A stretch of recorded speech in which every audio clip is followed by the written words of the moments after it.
Hello guys, good evening. Ngayon ang magbibigay ng ating live testimony ay ang ating kapatid Stardinia. Siya ay naging pasyente ko rin nung siya ay nagkaroon ng problema sa tuhod at saka nagkaroon ng stiff neck. No, siya magsabi kung paano nangyari at siya magbibigay ng kanyang testimony.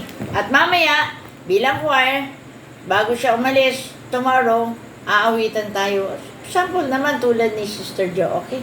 O Sister Jo, ang pangalan? Hello po. Ako po si Sister Dinia De Leon, isang choir ng St. John the Baptist, Taytay. Gusto ko lang pong i-share sa inyo yung kabutihan ng Panginoon tungkol doon sa nung bumigay ang aking tuhod nung ako'y nag-aalaga pa sa nanay ko nung 2018. Ayang si Sister niyo yung aking natakbuhan para ma-therapy yung tuhod ko. Mga ilang buwan din po akong hindi nakakanta dahil doon parang nagsasawa na ako sa pag-aalaga at gustong-gusto ko na kumanta at makaatin ng gawain. Lagi ko ipinipray kay Lord na, Lord, gusto ko pong kumanta sa iyo. Gusto ko pong maglingkod pa sa iyo. Sabi ko, ayoko lang nandito lang at parang na-boring ako doon sa nararamdaman ko at saka sa pag-aalaga sa nanay ko, ganyan. Yun po, awa ng Diyos ay nakalakad naman ako at bumalik sa dati. Ang aking mga tuhod. Yung stiff neck. Yung stiff neck, ako po ay makasunod nun, ako po ay palagi akong naglalaro ng game. Siguro po bumigay yung aking leeg sa pagkakataon lagi ng matagal, kaya po ako nagkaroon ng stiff neck. Pinahilot ko din po ito kay Sister Ne dahil hindi ko matiis yung sakit nararamdaman ko Pagkahiga, masakit. paghihiga. Hindi ako makakilos, hindi ako matulog at hindi ako parang ang daming umaano sa isip ko, ang dami kong naiisip na nandoon yung parang, Lord, kukunin mo na po ba ako? Ganun yung nakisabi. Habang ako hindi matulog, Lord, kukunin mo na po ba ako dahil sa tindi ng sakit ko nararamdaman. Kung ano-ano na inisip ko na yung kung ako'y kukunin na niya, yung paghahati-hatian ng aking 3 anak. Hallelujah naman to. Naisip mo na yun? Inisip ko po yun, Sister Ne. Yung hatian doon sa apartment, inisip ko na po yun. Sinabi ko na rin sa kanila. Sabi ni Hershey, Nay, huwag kang mag-isip ng ganyan, malayo pa yan, sabi sa akin ni Hershey. Tapos, di ba nagpahilot ako sa iyo? Therapy. Nagpa-therapy ako kay Sister Ne. Binigyan niya ako ng paracetamol para mawala yung sakit na nararamdaman ko. At least nabawasan po talaga yung hinilot niya. At saka yung Biogesic ang binigay mo pampakalma ng sakit. Nakatulong din po kung ako hindi matulog sa gabi. Ako po yung nananalangin din na gano'n para maibsan yung ang sakit na nararamdaman ko. Kinabukasan po, pagbubukas ko ng TV, nabuksan ko yung Salamat Doc na ang sabi ng doktor ay exercise lang doon sa leeg ang kailangan. Ganun po yung ginawa ko, naibsan po yung sakit at unti-unti sa exercise ko ng ganun sa yung tuwalya na igaganon ko sa leeg ko ay nawala po yung sakit na yun. Siguro nakatulong din po yung pag-therapy sa akin at saka yung pag-inom ko ng Biogesic. Mga 3 beses na therapy, no? May suka pa. Ang ano po sa kabutihan ng Panginoon, ito pa po yung isang aking lagi ko i-share sa kanya na yung pong aking apo ay nanganak yung aking bunso ng isang lalaki at lagi ko po pinagpipray yung kay Lord na na mawala yung kanyang karamdaman na G6PD. Kasi tinanong ko po sa doktor, ang sabi ng doktor, lifetime daw yun. Eh, parang sabi ko, Lord, hindi ako naniniwalang lifetime yun. Ikaw yung dakilang manggagamot sa aking tama. apo. Lagi kong kasama sa prayer request at maski sa panalangin sa gabi, ganyan lagi.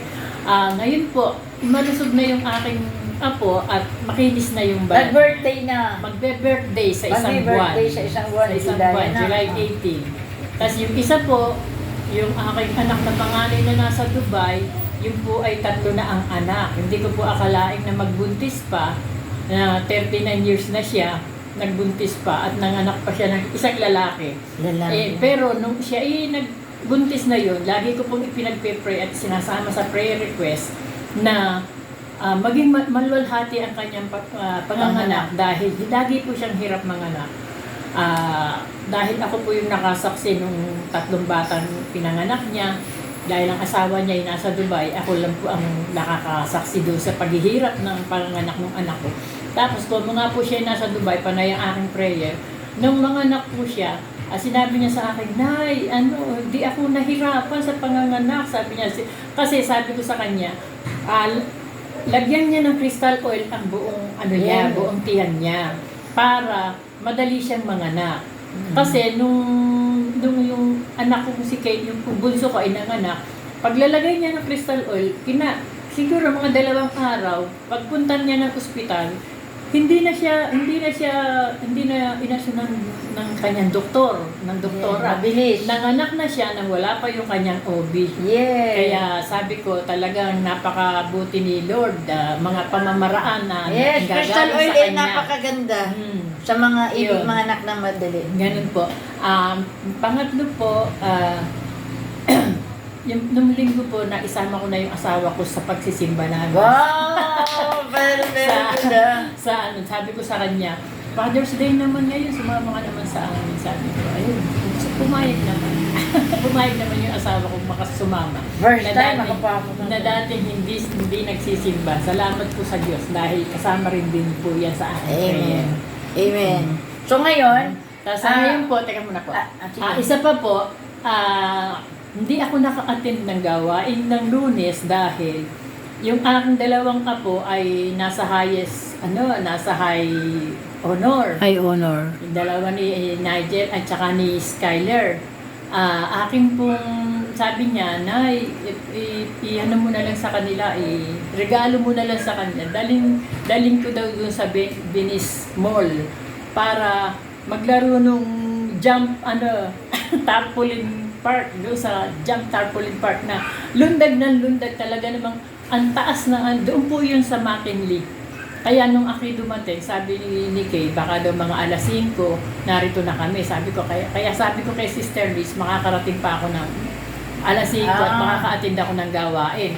Kung mo nagpunta po doon, ayun, hindi po ako, ako po'y dumating dito, naghihiling na. Dali-dali akong tumaas sa 3rd floor, tinignan ko kung sining choir. Nakita ko, 4 lang sila. Tinitingnan ko kung naroon si Marian, wala. Parang, nang matapos po yung gawain is 8:20 nang matapos ang gawain.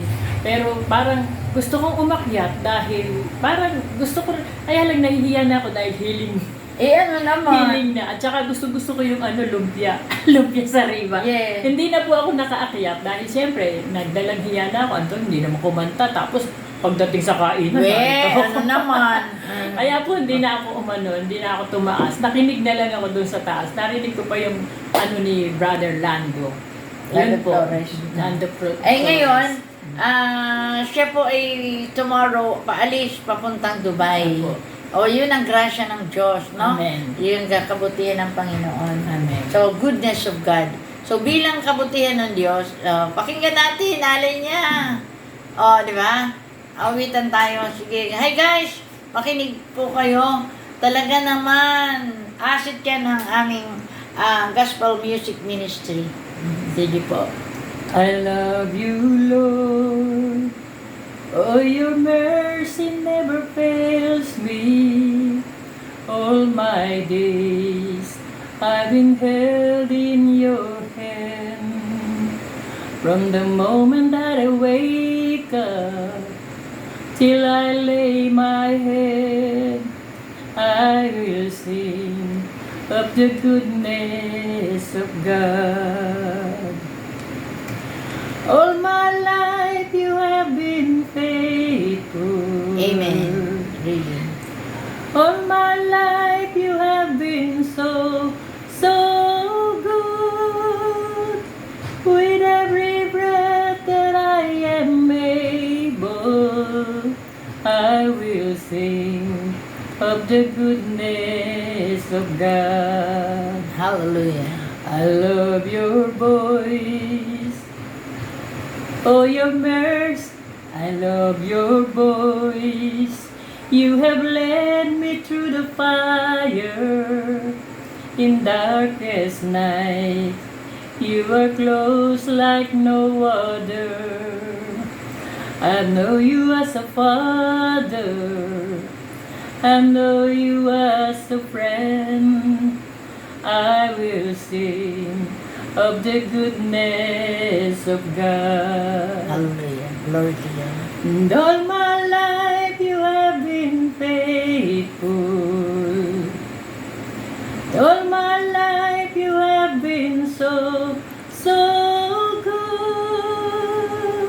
With every breath that I am able, I will sing of the goodness of God. Your goodness is running after, it's running after me. Your goodness is running after, it's running after me. When my life lay down, I surrender now. I give you everything. Your goodness is running after, it's running after me. Your goodness is running after, it's running after me. And all my life you have been faithful. All my life you have been so, so good. With every breath that I am able, I will sing of the goodness of God. I will sing of the goodness of God. I will sing of the goodness of God. Yay! Palakpakan naman natin guys dyan, oh! Ngayon, before siya umalis, of course, we have to pray for her. Okay? Dakilang Diyos, mapagpalang Ama, kami nagpupuri at nagpapasalamat o Diyos sa iyong kadakilaan. Yahweh, narinig mo lahat ang kanyang mga sinabi, sa iyong kabutihan, sa iyong katapatan, lahat ang kanyang prayer request, answered prayer. Amen. Kaya ngayon, sa kanyang pag-alis, tomorrow, dalangin po namin, samahan mo muli siya. Pagpalain, ibuhos, Panginoon Lord, ang iyong divine protection, divine guidance, divine provision, divine preservation, divine security, and divine peace. Bigyan mo siya ng the best na aeroplano, the best na piloto, the best na crew, at the best na mga kakasama sa kanyang paglalakbay at lahat na naglalakbay sa impapawid, sa karagatan, sa lupa, bigay ang kaligtasan. Yahweh, pagpalain mo ang kanyang maiwan dito, ang kanyang brother husband, ingatan at bigyan ng karunungan ang lahat ng bago matulog, maging maayos ang lahat, ibigay, Panginoon o Lord, ang iyong divine protection sa kanya, pagkat alam namin ikaw ang Diyos na may-ari ng buhay niya at ng kanilang tahanan, ng kanilang iwan at pamilya. At pagdating doon, pagpalain mo ang kanyang anak, mga apo, ng kanyang dadatnan, na nawa, Panginoon, mabigyan niya ng pansin, maalagaan niya ng maayos, at makauwi muli dito sa Philippines na punong-puno ng kaligtasan sapagkat kailangan pa siya sa darating na anniversary ng Mother Chapter. Amen. Yahweh, sa iyong kamay, inahalbilin po namin lahat. I-cover mo po ng blood of Jesus ang kanyang buhay hanggang sa pagdating doon at pag-uwi. In Jesus' name, Amen. Amen. Salamat po. God bless and bon voyage. I trust the Lord. Hallelujah. Talaga naman. God bless your life. Salamat po, Panginoon. Salamat po sa Amen. Amen. God bless. Bye-bye.